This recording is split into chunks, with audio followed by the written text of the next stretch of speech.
Halo, selamat malam Ibu Rita. Perkenalkan, nama saya Yunita. Saya dari kelas KE Manajemen dengan NIM 23239020. Pada kesempatan kali ini, saya akan menyampaikan materi tentang perbandingan strategi pemasaran Mako Bakery dengan Holland Bakery. Perbandingan ini mencakup 4P, yaitu Product, Price, Place, and Promotion. Yang pertama, kita mulai dari sejarah masing-masing merek. Yang pertama ada Holland Bakery. Holland Bakery ini pertama kali hadir di Indonesia pada tahun 1978. Ya, meskipun dia identik dengan Belanda, apalagi logo kincirnya yang khas, ternyata Holland Bakery ini merupakan brand lokal Indonesia. Dikelola oleh perusahaan bernama PT Mustika Cita Rasa. Terus yang kedua ada Mako Bakery. Mako Bakery ini belum lama terdengar ya, beberapa tahun belakang, yang merupakan rebranding kembali dari merek Bread Talk. Bread Talk ini habis lisensinya pada November 2022. Mako Bakery merupakan bagian dari Johnny Andrean Group yang merupakan merek resmi dan dikelola oleh Jessica Andrean yang merupakan anak dari Johnny Andrean di bawah naungan PT Mako Anugrah Kreasindo. Terus next ada ciri khas masing-masing brand. Kita mulai dari Mako. Mako ini berkonsep Japanese boutique bakery dan konsep menu pastry ala Eropa dan Jepang dengan teknik baking modern. Desain toko minimalis ala Jepang, warnanya netral, clean, dan elegan. Biasanya dibuka di area urban, pusat perbelanjaan premium, lifestyle center dengan konsep grab and go dan open kitchen. Tapi ada juga beberapa outlet mereka yang menggunakan konsep mini cafe, jadi bisa dine in juga. Yang kedua ada Holland Bakery. Kalau Holland Bakery ini memang desain toko outletnya khas. Desainnya masih klasik, khas dengan kincir angin Belanda dengan interior sederhana. Untuk varian menu berbeda dengan Mako, mereka cenderung kalau roti klasik dan jajanan pasar. Biasanya jajanan pasar seperti lemper, bika ambon, risol. Jadi cocok untuk semua usia, apalagi untuk milenial ke atas ya. Suasana toko klasik dan family friendly dengan memiliki outlet lebih dari 500 outlet nasional. Terus yang selanjutnya ada strategi pemasaran 4P. Mako Bakery. Kita mulai dari produk. Yang pertama itu produk mereka inovatif dan modern.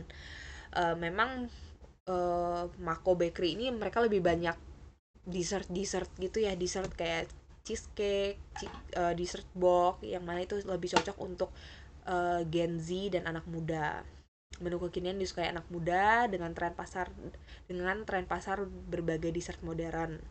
Lebih sering memperbarui varian menu sesuai dengan selera pasar, terutama generasi milenial dan Gen Z berarti. Kadang mereka berarti ada menu musiman per season sesuai dengan yang sedang viral ini apa. Yang kedua ada packing eksklusif. Kemasan Mako Bakery didesain dengan gaya minimalis dan elegan. Sesuai dengan citra merek premium, hal ini membuat produk lebih menarik sebagai pilihan hadiah atau oleh-oleh. Yang selanjutnya ada price. Harga disesuaikan dengan pasar anak muda, kelas menengah sehingga masih terjangkau tetapi sedikit lebih tinggi dibandingkan roti tradisional. Harga produk kekinian seperti croffle atau Korean bread bisa lebih premium dibanding roti biasa.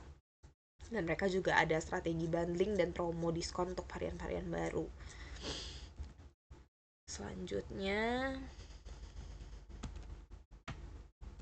ada place atau tempat. Apa yang hadir di tempat strategis yang sering dikunjungi anak muda? Memang umumnya kita temuin di mall ya biasanya. Pusat perbelanjaan atau dekat kampus dan perkantoran. Fokus pada penjualan online dan delivery, bekerja sama dengan layanan Grab dan GoFood. Beberapa gerai mengadopsi konsep cafe kecil atau take away store dengan desain Instagramable. Promotion, mereka lebih gencar menggunakan media sosial, biasanya juga berkolaborasi dengan influencer, promo buy one get one, diskon ulang tahun, bundling, atau biasanya mereka untuk varian-varian tertentu di diskon. Kolaborasi dengan bank. Misal contohnya promosi mereka yang buy one get one free cookie, khusus untuk pembayaran dengan kartu debit atau kredit BRI dan QR Brimo. Berbeda dengan Mako, sedangkan Holland ini produknya, yang pertama produk lebih mempertahankan konsep klasik dengan banyak pilihan jajan pasar dan kue tradisional seperti bika ambon, kue lapis, pastel, lemper. Memang lempernya Holland ini cukup terkenal sih sama lapis legitnya. Memiliki toko roti khas Belanda seperti memiliki produk roti Belanda seperti roti kasur, roti sobek, aneka pastry klasik. Jarang melakukan perubahan menu besar-besaran, lebih menonjolkan varian kuliner dengan rasa otentik yang sudah dikenal sejak lama. Untuk yang selanjutnya ada price, harga bervariasi dengan jajanan pasar dan toko roti klasik. Harga lebih variasi dengan jajanan pasar dan roti klasik yang lebih terjangkau. Tetapi produk premium seperti kue ulang tahun atau roti Belanda bisa lebih mahal. Cenderung mempertahankan harga stabil tanpa banyak perubahan karena sudah memiliki pelanggan yang loyal. Memang loyalitas pelanggan itu penting. Beberapa produk premium menggunakan bahan impor yang membuat harganya lebih tinggi dibandingkan roti biasa. Untuk Place, memiliki cabang di berbagai kota dengan sistem waralaba yang luas.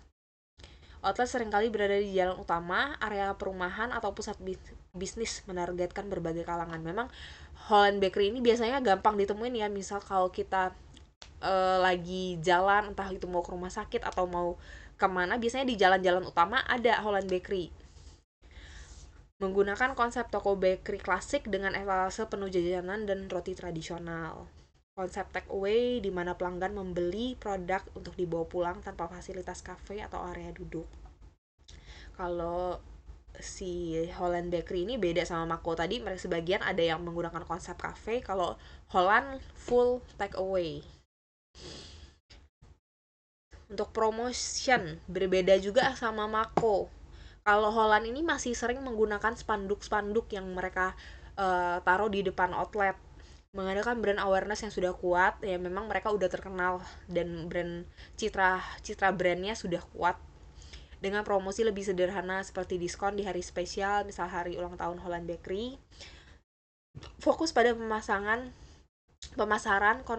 konvensional dengan spanduk, brosur, dan promo langsung di toko. Ya memang kadang banyak promonya di toko sih, di kasir biasanya diinfokan.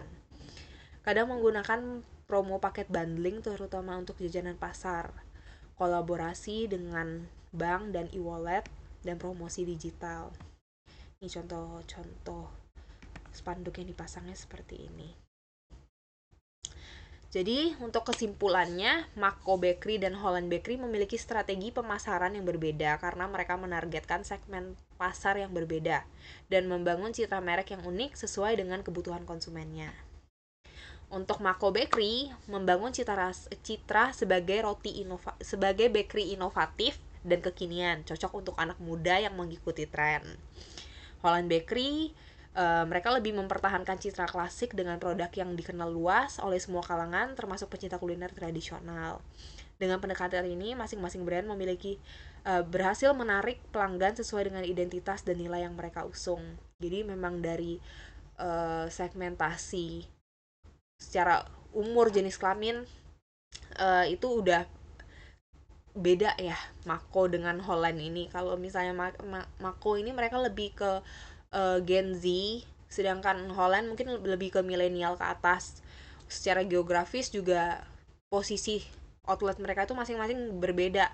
Kalau Mako mayoritas harus masuk ke mall, sedangkan Holland Bakery ini mereka di jalan-jalan utama, jadi memudahkan orang-orang dengan kepentingan tertentu yang ingin membeli. Kalau Mako ya untuk santai-santai, anak-anak muda yang lagi hangout di mall bisa memilih Mako Bakery.